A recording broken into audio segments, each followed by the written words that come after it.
Good day, guys. My name is Jevaughn Simons, the Squirrel. I'm a retoucher for Statua Studios here in Bermuda.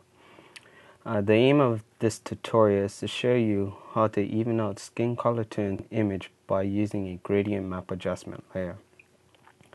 Now, if you use this method within your workflow, it could speed up your efficiency and cut down on the time wasted by using it in combination with other methods, such as dodge and burn.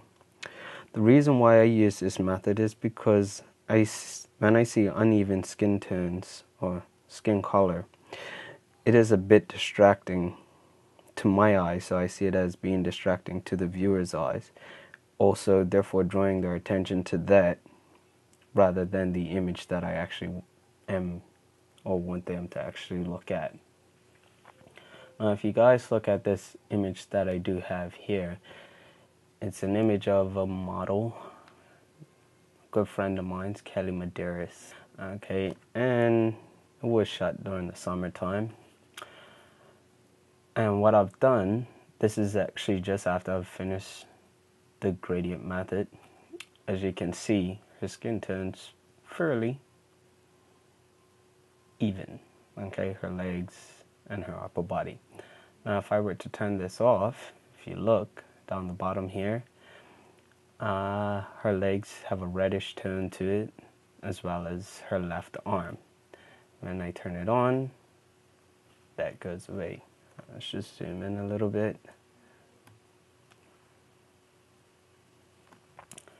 And I'll just turn it off. See, it's got a reddish tinge to it. I turn it on, I bring that color back. Now let's go get into how I do this. Alright, the first thing that I would actually bring up is my swatches palette. Okay, it can actually be chosen from Windows, swatches, and I'll bring up that palette there. Now what I would do is mainly find 3 or 4 colors depending on which colors I actually want to use. But normally it would be a dark color, a mid or lighter color, and then the lightest color itself. So pretty much just as you have shadows, midtones, and highlights, you're doing the exact same thing. So what I would do, choose my brush tool, shortcut B. Alright, you can hold on Alt, which will bring up the eyedropper. Okay, and I would just choose a shadow. Okay, so there we go. It's pretty dark. What I'll do is choose this icon here, which I add the new color, which you just now saw me do. And then I'll go to a midtone, just say, there we go, choose something there. And then a highlight. Come on, there we go. As you can see here, I have 3 substantially different colors: shadow, midtone, and highlight. Normally I'll use white as the highest highlight. Next, what I would want to do is bring up my adjustments panel here. Okay, you can bring that up the same way, Windows adjustments. Okay, next I'm going to choose the gradient map. Okay, you click on that. What happens? The image goes woolly. So what it is, make sure that these 2 are actually off. Okay, so they're unchecked for both of those. What you'll want to do is just double click on the bar that you see up here. Okay, now this will bring up the gradient editor. Now, as you can see, the only thing that we guys are going to be using is on the bottom here. Okay, don't worry about anything else, just the bottom here. So what I'm going to do, I'll choose the little box here. I'm just going to push it, the location's at 0%, and I'm just going to select that color.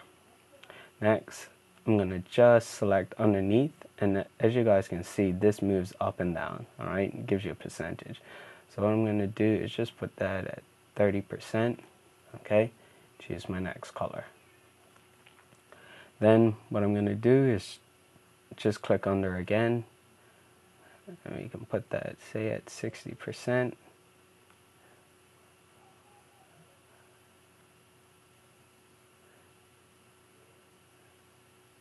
right there. Okay, choose my next color. Alright, and then lastly, I'll just choose white as my highlights.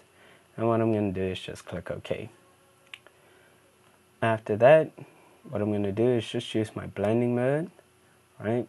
Because I don't want to adjust the light and dark or the luminosity, alright? So if you're doing dodge and burn, this would not affect it, right? You just want to affect the color. So you change the blending mode to color, okay? And now this is what your image will look like, and as you can see throughout the entire image, it's an even gradient. As you can see here, you choose your colors that you want to use, and there you go. Now you want to invert the mask. You can Command Control Delete, okay? Black to conceal, as you can see, white to reveal. And then what I'm going to do is put my opacity at 100%, flow at 2%. This will give me great control over how much I actually want that color to come out.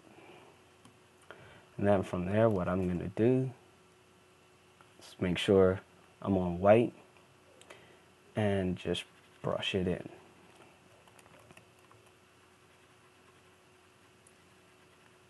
Now this method is great to use right after you do dodge. You know, some people have a problem with color distortion. As soon as that happens, you get a red or darker color that would come out when you're doing dodge and burn. This is perfect to change that. So normally some people would do a local dodge and burn, which is the finer pixel, and then you'd go into more of a global, which would affect the larger image itself. So all I'm doing right now is just going through the image and brushing in and evening out the skin color. Come down to her legs, and as you can see, as I move through the image, the color is actually changing.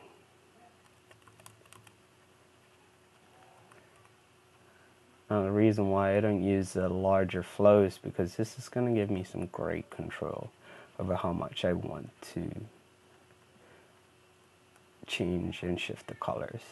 It may take a little time consuming. You can adjust it as you feel, but I find that 2% flow and 100% opacity works very well.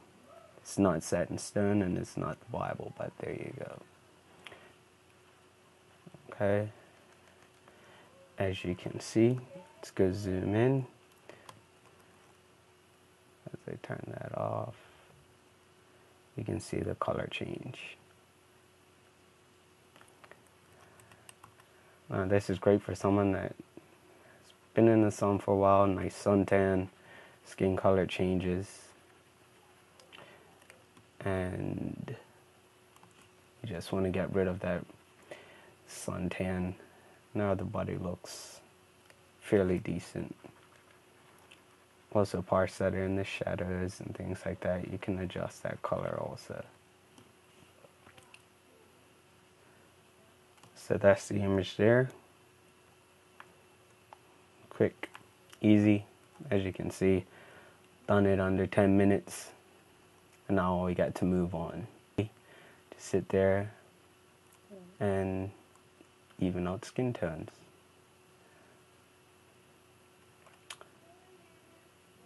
And that's the end of that.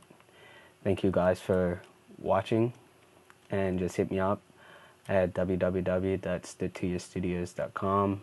Hit me up on Facebook, Jevaughn Squarely Simons. And if you have any other questions, I'll be glad to answer.